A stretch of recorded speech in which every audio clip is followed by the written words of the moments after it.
Hello everyone, in today's recipe we are going to make a crunchy buns. It is easy to put together, very delicious.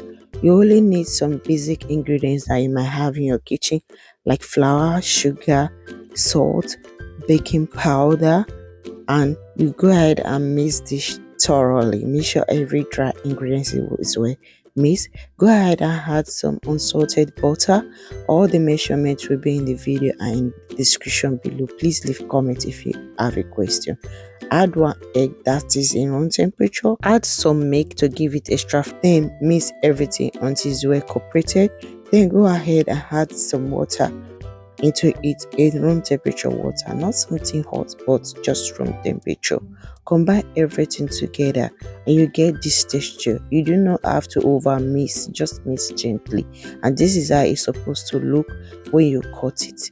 Preheat a oil, make sure it's hot, then go ahead and start scooping your buns dough into the oil.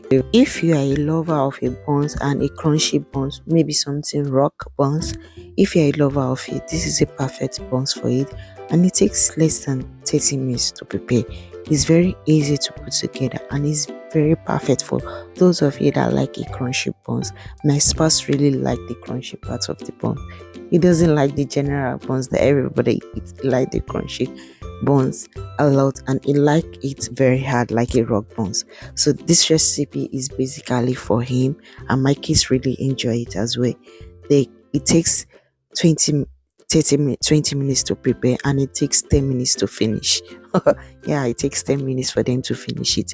Make sure you stir everything, like flip it when you're on the heat so everything will cook perfectly, and don't overheat it because it can easily get brown and your buns will not get cooked on the inside. So cook it in the medium heat when you are frying it, and stand by to wash everything while you are frying it.